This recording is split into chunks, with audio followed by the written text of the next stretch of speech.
reason alone point us to the existence of God? Thomas Aquinas was a 13th century philosopher, theologian, and Dominican friar. He lived in a time when people were asking big questions like, can reason and faith work together? And how can we understand God using our minds? During his time, faith and reason were deeply connected. Scholars weren't trying to separate science from religion. They believed that the human mind could explore the truths of God. Aquinas studied philosophy, theology, and the works of Aristotle. He wanted to show that belief in God wasn't just about faith. He believed that reason could indeed point us toward the truth about God. In probably his most famous work, the Summa Theologica, Aquinas thoroughly explored questions about God, morality, and the meaning of life. And among these questions, he developed his famous 5 ways. 5 arguments that use logic to point to the existence of God. The 5 ways are not only religious claims, they are a set of philosophical proofs of God's existence through logical reason. Okay, here we go. Here are the 5 proofs of God.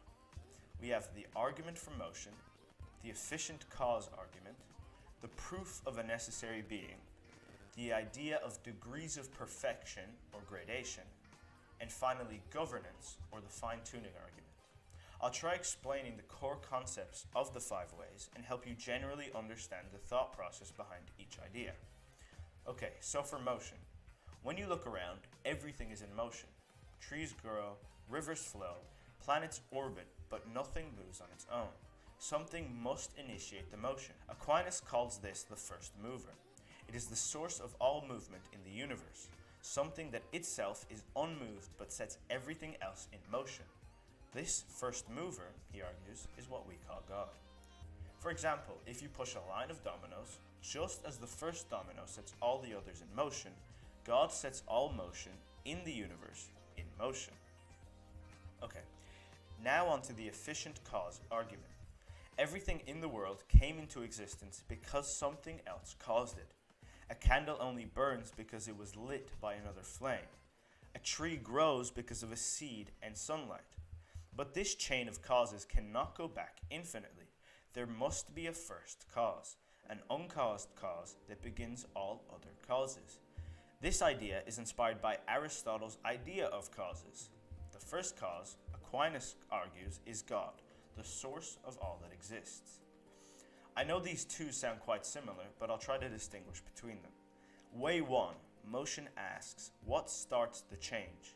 Everything that changes is moved by something else, so there must be a first unmoved mover, and that is God. The second way, the efficient cause, asks what brings things into existence.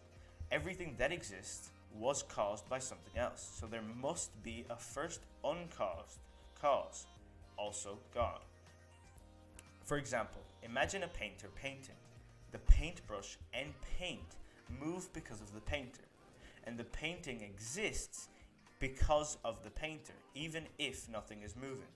In short, motion is about change and cause is about existence. The third way is the idea of a necessary being. Most things in the world are contingent. They exist for a time and then they cease to exist. A flower blooms and then withers. A star shines, then fades.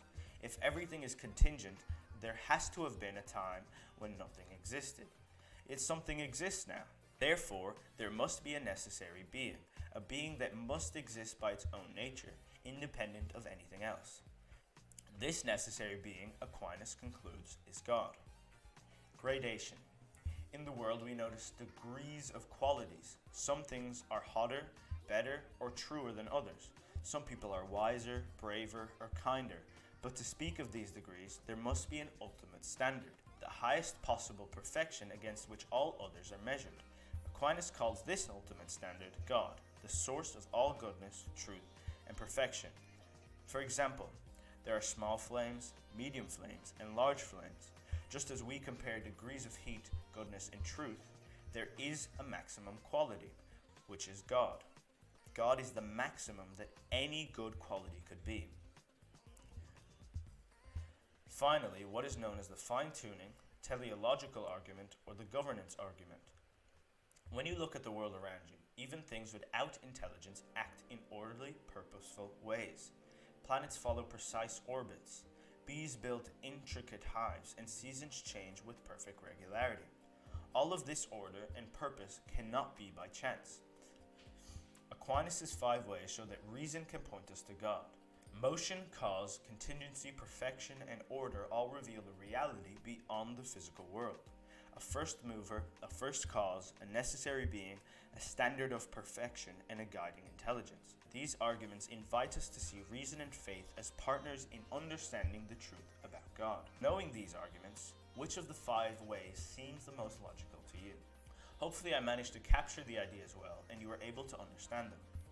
Aquinas was a doctor of the Catholic Church and therefore believed that Jesus was God. The real effort is getting from these proofs to Jesus, which is where we look at his historical evidence and credibility, which I believe to be plentiful and reliable. If you're interested in learning more about these proofs, I would look deeper into Thomas Aquinas, like his Summa Theologica, and natural theology in general, which is the study of the existence and nature of God.